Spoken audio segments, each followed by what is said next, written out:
성경을 읽으면서 전도서를 묵상하고 있는데 여러분들은 전도서를 읽으면서 어떤 생각을 하고 계신지 모르겠습니다. 전도서의 저자가 이야기하고 있잖아요. 계속 뭐라고 이야기하나요? 모든 것이 헛되다 라는 이야기가 우리 나눔교회 식구들에게는 오늘 어떻게 들리는지 모르겠습니다. 사실 저도 전도서를 거의 처음 제대로 묵상하는 것 같아요. 뭐 이렇게 제가 이렇게 항상 적어 놓거든요, 큐티한 거.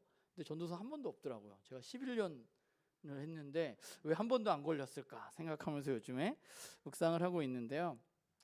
사실 전도서에 나오는 이 헛되다라는 말은 전도서의 가장 중요한 말 중에 하나입니다. 근데 이 헛되다라는 말이 원래 히브리 말로는 헤벨이라는 단어인데요. 근데 문제가 하나 있는데 그 문제가 뭐냐면 이 헤벨이라는 이 히브리어가 우리말의 헛되다라는 말로 그 의미를 완전하게 제대로 전달할 수 없기 때문에 약간 문제가 있는 것 같아요.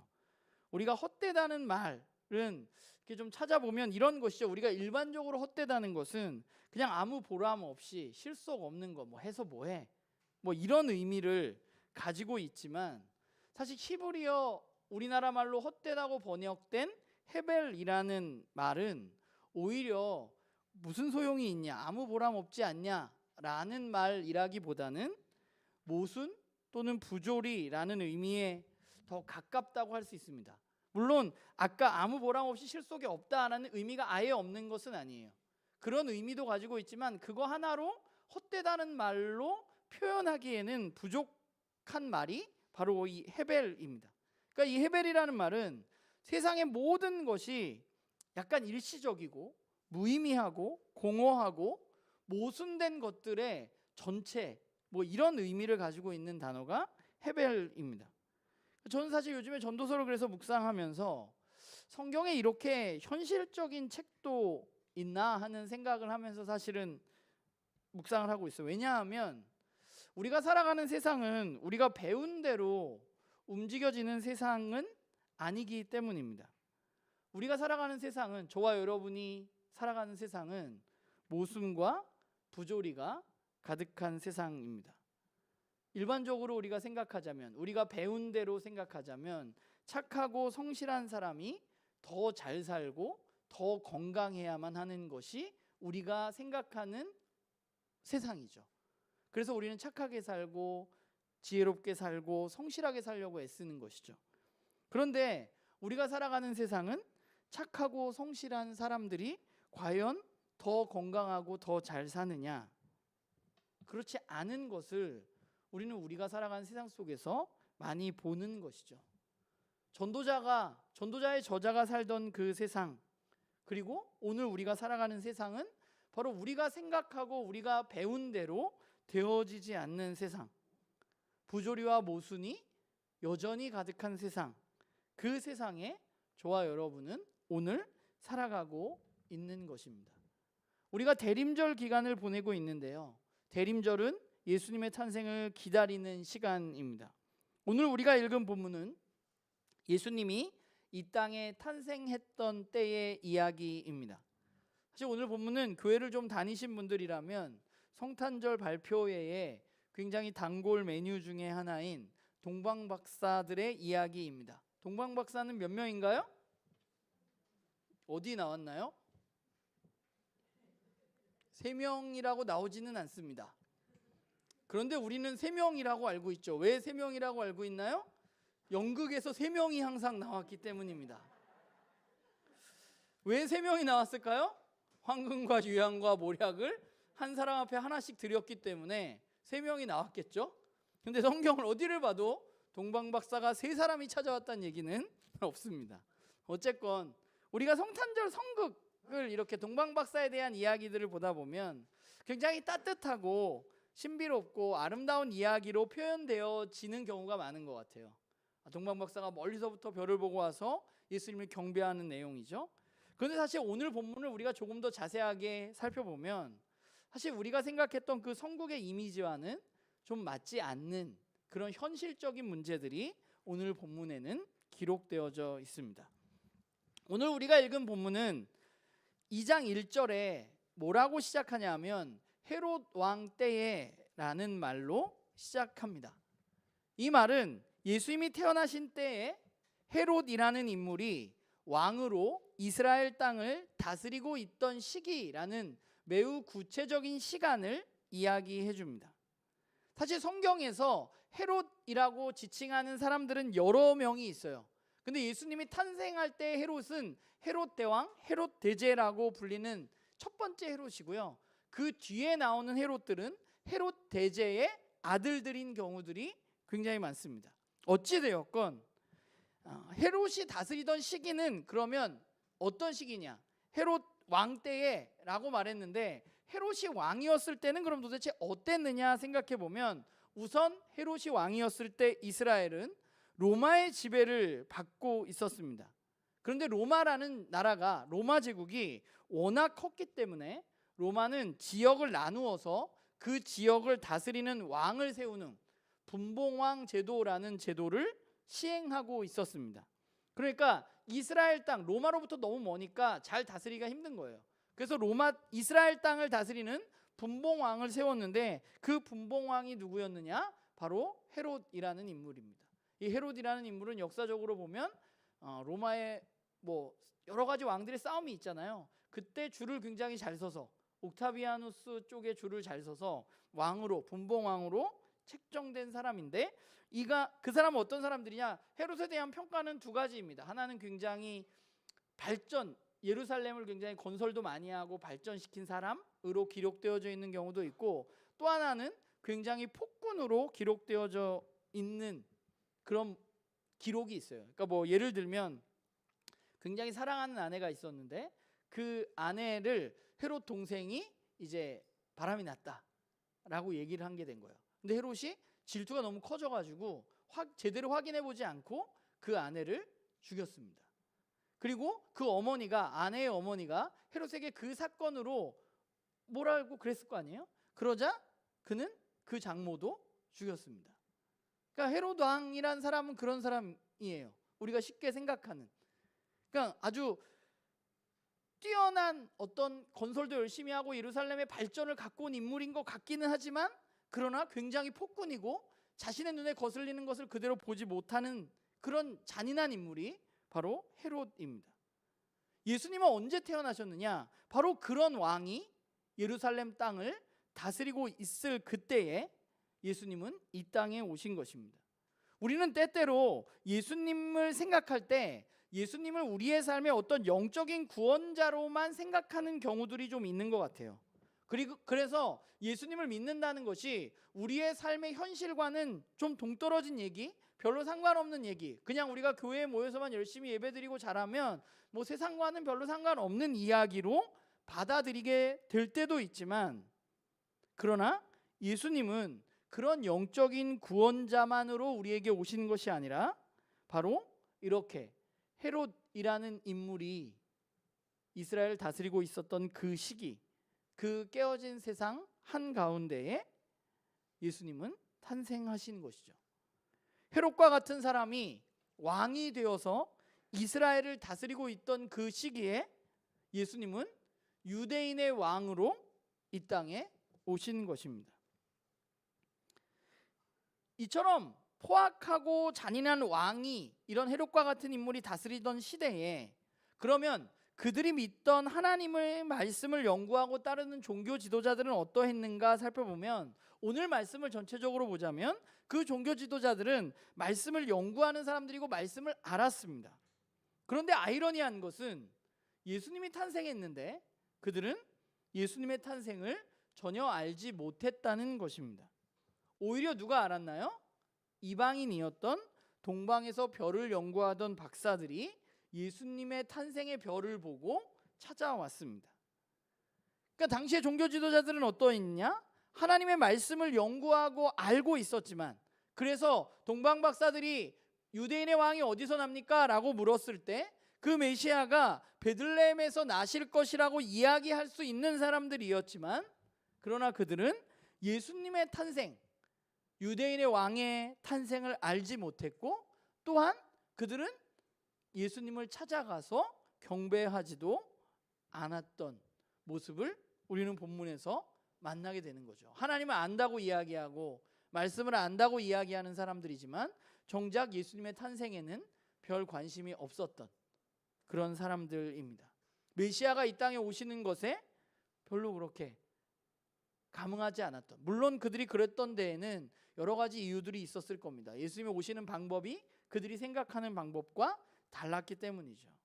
그리고 또한 그런 왕과 그런 종교 지도자들 사이에 살고 있었던 이스라엘 사람들은 어떠했느냐 보면, 당시의 이스라엘 사람들은 구약에서 약속했던 메시아에 대한 갈망이 굉장히 컸던 시대라고 볼 수 있습니다. 왜냐하면 바벨론 포로기를 끝나고 이제 포로기가 끝나나 했는데 그들은 계속해서 다른 나라에 의해서 압제를 받게 되었습니다. 그리고 지금은 로마의 억압을 받고 있었고, 그 로마의 억압이 굉장히 힘들었고, 또한 자신들을 다스리고 있는 헤롯 왕의 횡포도 힘들었던 그들은 간절히 메시아를 원하고 있었습니다. 그들은 하나님이 약속하신 다윗 왕조에서 태어나서 자신들을 이 이방 민족으로부터, 로마로부터 완전하게 해방시켜 줄 것을 기대하고 기다리고 있으면서 그 시기를 살아갔던 것이죠. 그래서 나름대로 각자의 방법으로 그 메시아가 빨리 이 땅 가운데 오시기를 그들은 원했고, 그래서 생겨난 것들이 뭐냐 하면 우리가 성경에서 보게 되는 바리새인들, 사두개인들, 열심당원들, 이 사람들이 각자 메시아가 이 땅에 오실 것을 대비하면서 그것을 준비하는 각자의 방법으로 살아가는 사람들이었습니다. 그러니까 우리가 예수님이 태어나실 때를 생각하자면 예수님이 태어난 때가 바로 이런 때였다는 거예요. 포악한 왕과 또 그 포악한 왕의 권력에 편승해서 살아가는 종교 지도자들, 그리고 많은 사람들이 자신들의 아픔 때문에 메시아를 갈망하고 여러 가지 각자의 방법으로 이 메시아를 기다리고 있었던 그 시기에 예수님이 이 땅에 오시는 것입니다. 오늘 본문을 보면 동방의 박사들은 별을 보고 이스라엘 땅으로 왔습니다. 그래서 어디를 갔나요? 예루살렘의 헤롯 왕에게로 찾아갔습니다. 왜 그러면 이 동방의 박사들은 헤롯을 찾아갔을까요? 이 사람들이 뭘 찾아왔나요? 유대인의 왕을 찾아서 나선 사람들입니다. 왕은 어디서 태어나나요? 수도에서 보통 태어나죠. 왕궁에서. 그게 일반적이죠. 그래서 그들은 유대의 수도였던 예루살렘, 헤롯 왕이 있었던 그곳으로 찾아갔습니다. 그런데 유대인의 왕은 헤롯이 살고 있었던 예루살렘에서 헤롯의 왕자로 태어나지를 않았습니다. 유대인의 왕은 굉장히 의외의 장소에서 태어나게 되는데, 박사들은 그 서기관들 또 대제사장들을 통해서 그것들을 알게 되는데, 그들이 뭐라 그래요? 어디서 난다고 얘기하나요? 베들레헴이라는 곳에서 태어난다고 말합니다. 이 오늘 마태복음 2장 6절의 말씀은 미가서 5장 2절의 말씀을 근거해서 나온 것입니다. 미가서 5장 2절에 보면, 한번 경영 집사님 넘겨주세요. 이렇게 돼 있어요. 베들레헴 에브라다야, 너는 유다 족속 중에 작을지라도 이스라엘 다스릴 자가 내게로 나올 것이라. 그의 근본은 상고의 영혼에 있느니라. 그러니까 베들레헴은 유대인의 왕이 태어날 만큼 큰 도시는 아니었습니다. 그래서 미가서에 뭐라고 말해요? 유다 족속 중 네가 작다고 말합니다. 그런데 마태는 오늘 그것을 뭐라고 말하고 있나요? 유대 고을 중에 작지 않다라고 마태는 이 미가서 5장 2절의 말씀을 조금 바꾸어서 인용하고 있습니다. 여러분, 예수님은 유대인의 왕입니다. 그리고 오늘 4절에 보면 그 유대인의 왕은 그들이 그토록 기다리던 그리스도 메시아였습니다. 헤롯이 이스라엘을 다스리고 있었지만 그는 사실은 가짜 왕이었습니다. 이제 진짜 왕이 이 세상에 태어났습니다. 그런데 진짜 왕은 모든 사람들이 생각하지 못했던 곳, 예루살렘이 아니라 작은 마을 베들레헴에서 태어났습니다. 그리고 진짜 왕은 유대인의 왕이라 불리지만 실은 유대인들만의 왕이 아니라 동방의 박사들이 와서 경배할 만큼 온 세상 모든 사람들을 위한 왕이 이 땅 가운데 탄생했던 것입니다. 그러니까 이 세상의 진짜 왕이 아무도 생각하지 못했던 곳에서 아무도 생각하지 못한 방법으로 하나님의 계획에 따라서 태어나게 된 것입니다. 그런데 진짜 왕이 이렇게 태어나자 사람들은 어떻게 반응했는가? 이 소식을 들은 헤롯과 예루살렘 사람들의 반응에 대해서 오늘 3절은 뭐라고 이야기하고 있나요? 소동했다고 말합니다. 예루살렘 있는 사람들 그리고 헤롯 왕은 이 문제에 대해서 굉장히 당황했던 것 같아요.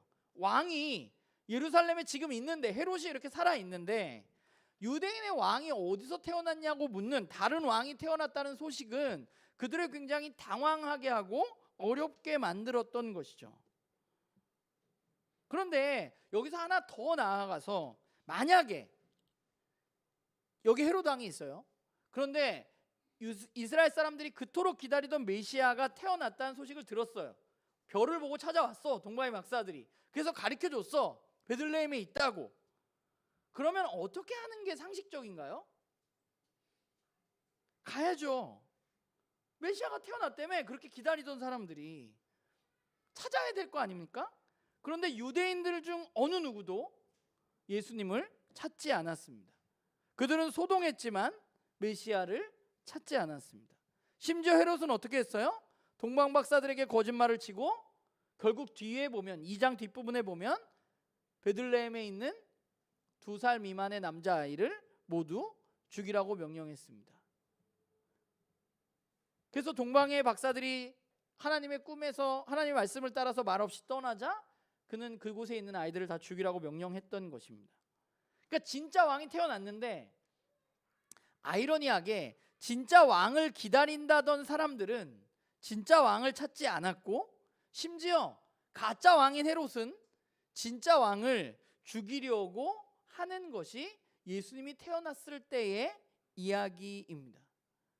그들은 자신이 누리고 있었던 것들에 대한 위협을 받았고, 그리고 자신들이 생각하는 방법으로 메시아가 태어나지 않았기 때문에 그들은 메시아를 찾아가지도 않았습니다. 그런데 또한 이 진짜 왕의 탄생을 멀리서부터 와서 마음을 다해서 경배한 사람들도 있었습니다. 그들은 유대인들이 아니라 이방인들이었습니다. 동방에서 별을 연구하던 사람들, 그들은 예수님을 이 먼 곳까지 찾아와서 예수님께 예물을 드리고 경배했습니다. 마태는 좀 의도적인 것 같아요. 의도적으로 우리에게 예수님은 유대인의 왕이지만 유대인만의 왕이 아니라고, 온 세상의 왕이라고 이야기하고 있는 것 같아요. 그래서 족보에서도 이방인이었던 4명의 여자들이 들어간 것과 더불어서 오늘 예수님의 탄생을 경배하는 것, 이 메시아의 탄생을 경배하는 것도 유대인이 아니라 동방의 박사들이 와서 그 예수님을 경배했다고 말합니다. 그러면 진짜 중요한 것은 무엇인가 하면, 이제 진짜 왕이 태어났는데 그럼 진짜 왕이 다스리는 세상은 어떨 것인가 하는 것이죠. 오늘 우리 한번 6절을 같이 한번 다시 읽어보겠습니다. 6절 시작. 또 유대 땅 베들레헴아, 너는 유대 고을 중에서 가장 작지 아니하도다. 내게서 한 다스리는 자가 나와서 내 백성 이스라엘의 목자가 되리라 하였음이니이다. 아멘. 마태는 베들레헴에서 태어날 유대인의 왕인 메시아를 마태복음 2장 6절에서 또 뭐라고 부르고 있나요? 이스라엘의 목자라고 부르고 있습니다. 근데 조금 전에 보았던 미가서 5장 2절에는 목자에 대한 이야기가 있나요, 없나요? 없습니다. 그런데 마태는 한 다스릴 자가 나오는데 그 사람은 어떤 사람이에요? 이스라엘의 목자라고 말하고 있습니다. 사실 이것은 마태가 미가서 5장 2절만을 인용해서 이 마태복음 2장 6절을 쓴 게 아니라, 이 마태복음 2장 6절은 구약 성경의 여러 가지 본문들을 가져와서 마태가 사용한 것입니다.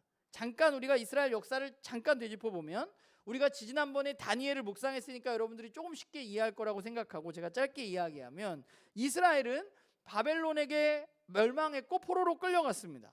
그래서 이스라엘 사람들에게 이 포로는 매우 큰 사건이었어요. 우리나라가 망했으니까. 그들의 질문은 뭐예요? 왜 유일신인 하나님의 백성이 멸망하게 되었는가 였습니다. 그래서 그들은 포로기를 겪으면서 왜 우리들에게 이런 일이 일어났는가에 대해서 질문을 던지게 되고, 거기에 대한 해답을 찾게 돼요. 그 해답은 뭐예요?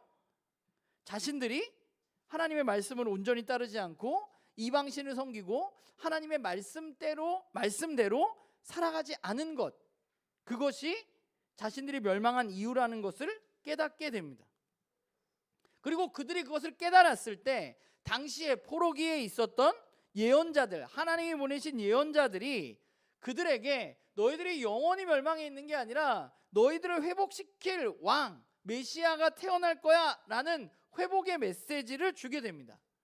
그때 활동했던 예언자들이 에스겔, 미가, 스가랴 이런 사람들입니다. 그래서 에스겔 34장, 37장, 미가서 2장에서 5장, 스가랴 9장에서 14장 뭐 이런 성경들을 보면 그 메시아에 대한 희망의 메시지들이 담겨져 있습니다. 그래서 아까 서기관들이, 그러니까 동방박사들이 질문했을 때 서기관들이 미가서 5장을 바탕으로, 왜냐하면 알고 있었어요. 회복시킬 왕이 태어날 것을. 미가서 5장 2절을 들어서 베들레헴이라는 사실을 그들은 알 수 있었던 것입니다. 그런데 그 회복의 메시지 가운데 가장 대표적인 말씀이 어디냐 하면 에스겔 34장 23절, 그러니까 34장인데 23절 24절을 보면, 제가 한번 읽어볼게요. 여기에 목자가 나오는데, 내가 한 목자를 그들 위에 세워 먹이게 하리니 그는 내 종 다윗이라. 그가 그들을 먹이고 그들의 목자가 될지라. 나 여호와는 그들의 하나님이 되고 내 종 다윗은 그들 중에 왕이 되리라. 나 여호와의 말이니라. 하나님은 이스라엘의 회복은 누구에 의해서 이루어져요? 그 다스릴 사람이 누구예요? 한 목자가 태어날 거라고 이야기하고 있어요. 그런데 하나님이 이야기하는 그 한 목자는 누구냐 하면, 제가 어제 여러분들에게 뭘 읽어오라 그랬죠? 에스겔 34장 11절에서 16절 말씀을 읽어오라고 그랬죠? 한 장 넘겨주세요. 네, 보면 그 목자는 누구예요? 주어가 누구예요? 누가 양을 찾아요? 내가. 여기서 나는 누구예요? 하나님입니다. 하나님이 직접 오시겠다는 거예요. 하나님이 목자로 오셔서 내 양을 찾겠다고 말씀하시고 있는 거예요. 그러니까 오늘 이 마태복음 2장 6절의 말씀은 그 다스릴 왕이 누구예요? 한 목자가 온다며, 예스겔이. 근데 목자가 왔어요. 그 목자래. 마태가 보기에는. 그러면 누가 온 거예요? 하나님이 이 땅에 오시는 것이죠. 마태는 미가, 스가랴, 에스겔 이런 말씀들을 알고 있는 사람입니다. 그는 이런 말씀을 통해서 바로 우리가 1장에서 이야기했던 예수님의 또 다른 이름은 뭐예요? 임마누엘, 하나님이 우리와 함께 하신다, 하나님이 이제 우리에게 오셨다 라고 이야기하고 있는 거예요. 그런데 그분은 어떻게 오셨어요? 목자로서 우리에게, 그렇게 과거부터 예언되어졌던 그 메시아 한 목자가 실제로 우리들에게 태어났다고 이야기하고 있는 것이죠. 그래서 이제 그 목자가 와서 이스라엘을 다스릴 겁니다. 그런데 어떻게 다스릴 건가? 우리 16절을 같이 한번 여기 있으니까 읽어봅시다. 시작. 그 잃어버린 자를 내가 찾으며 쫓기는 자를 내가 돌아오게 하며 상한 자를 내가 싸매주며 병든 자를 내가 강하게 하려니와 살찐 자와 강한 자는 내가 없애고 정의대로 그것을 먹이리라. 그 목자가 이 땅에 오셔서 다스리게 되는데, 그 다스림의 세상은 어떤 거예요? 쫓기고 도망가는 사람들을 돌아오게 하고, 아프고 상한 사람들을 싸매주고 병든 자를 강하게 하고, 그리고 그동안 폭악과 억압으로 살찌고 강해서 약한 자들을 내리누렀던 사람들은 어떻게 해요? 하나님이 없애고 정의로 다스리겠다고 말씀하십니다.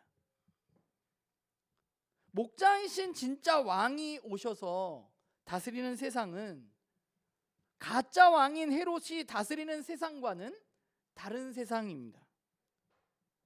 아까 말했지만 헤롯은 굉장히 많은 건축물을 지었어요. 성전도 다시 지었어요. 솔로몬의 성전과 가장 흡사한 성전을 헤롯이 지었습니다. 그런데 그가 그것을 지은 이유는 자신의 위세를 드러내기 위함입니다. 그 성전을 지으면서 많은 사람들은 희생되고 아파했을 것입니다. 그런데 그 가짜 왕이 아니라 진짜 왕이신 하나님이 이 땅에 오시면 어떤 일이 일어나느냐? 상한 이들을 싸매주고 병들고 약한 이들을 강하게 하고 억압하고 착취하고 강하게 된 사람들을 벌 주겠다고 하나님은 말씀하십니다. 그 세상이 바로 목자이신 진짜 왕 예수님이 다스리는 세상의 모습입니다. 세상의 가짜 왕들은 업적을 남기기 위해서 사람들을 착취하고 건물을 짓는 데 동원하고 권력을 지키기 위해서 가족은 물론이고 아기까지 죽이는 사람들입니다. 내 권력을 유지하기 위해서 무엇이든지 하는 사람입니다. 그런데 진짜 왕이 다스리는 세상은 가짜 왕이 다스리는 세상과는 완전히 다른 세상입니다.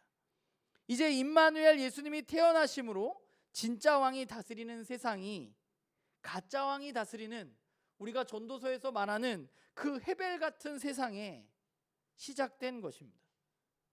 그게 바로 우리가 이야기하는 예수님의 탄생의 이야기입니다.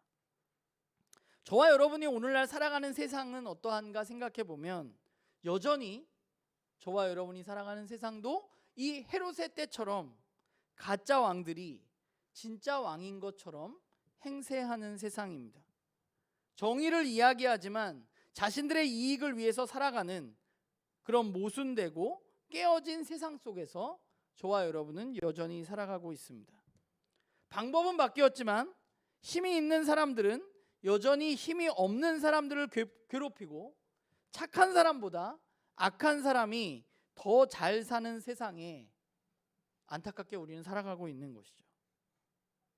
더군다나 저와 여러분은 전도서 저자가 이야기하듯이 여전히 죽음이라는 한계를 벗어나지 못한 현실 속에서 죽음을 두려워하면서 살아가고 있습니다. 12월이 되고 성탄을 준비하면서 거리에는 너무나 예쁜 트리들이 가득하지만 여전히 우리 세상 한쪽에는 아픔과 어려움이 존재하고 있는 곳, 그것이 바로 우리가 살아가는 헤벨의 세상인 것이죠. 우리는 대림절을 보내면서 예수님을 기다립니다. 우리는 과연 예수님께 무엇을 기대하고 또 무엇을 위해서 그분을 기다리고 있는가, 좀 우리 스스로에게 질문해 보았으면 좋겠습니다. 혹시 우리도 이스라엘 사람들처럼 예수님이 더 큰 힘을 가지고 오셔서 그들이 자신을 로마로부터 해방시켜 주기를 원했던 것처럼 더 큰 힘을 가지고 오셔서 나를 도와주셔서 내가 원하는 것들을 세상과 똑같은 방법으로 이루어 주기를 원하면서 예수님을 기다리고 있는 것은 아닌지 좀 우리의 삶을 돌아보았으면 좋겠습니다. 예수님은 우리에게 진짜 왕으로서 새로운 나라, 즉 하나님이 다스리시는 하나님 나라를 시작하셨습니다. 그 하나님 나라는 우리가 사는 가짜 왕이 다스리는 세상이 아니고 전도자가 이야기하는 모순과 부조리가 가득한 나라도 아닙니다. 그 나라는 하나님에 의해서 정의가 실현되어지고 우리의 아픔이 싸매어지는 나라입니다. 우리는 이 대림절 예수님에 의해서 시작된 그 하나님 나라를 저는 우리가 좀 바라보고 우리가 소망했으면 합니다. 이미 시작된 그 나라를 바라보면서 오늘 우리가 그 나라의 백성으로서의 삶을 더욱더 다짐하는 시간이 이 대림절의 기간이 되기를 바랍니다. 또한 그 하나님 나라는 인간이 가지고 있는 한계인 죽음이라는 그 한계까지도 넘어서는 영원한 나라라는 사실을 우리는 알고 있습니다. 예수 그리스도 안에서 이제 우리는 죽음을 넘어서는 새로운 삶을, 영원한 생명을 살아갈 수 있게 된 것입니다. 이미 그 나라가 시작되었습니다.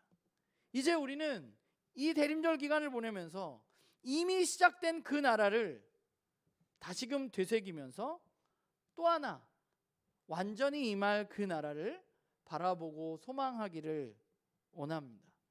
우리가 그냥 이 깨어진 세상을 바라보면서 우리가 살아가는 세상 이렇지, 이렇게 끝나는 것이 아니라 우리에게 이미 시작된 그 하나님 다스림 가운데 있다는 것이 어떤 것인지 우리가 좀 기억하고, 지금 여전히 우리는 헤벨의 세상에 살아가고 있지만, 그러나 하나님이 완전하게 임하실 그때에 우리에게 임할 완전한 하나님 나라를 우리가 바라보고 소망하는 시간이 되기를 원합니다.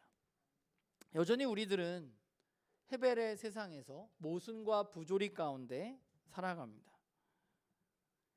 그러나 우리는 제 한 가지 바람은, 제가 전도서를 읽으면서 묵상하게 되는 것은 전도서의 저자처럼 그냥 헤벨, 모든 것이 헤벨이다, 모든 것이 헛되다 이렇게 외치고 끝내는 것이 아니라 이미 시작된 헤벨이 존재하지 않는 그 나라, 하나님의 다스림이 있는 완전한 그 나라를 바라보고 우리가 그 나라의 백성으로 살아가기를 간절히 소망합니다.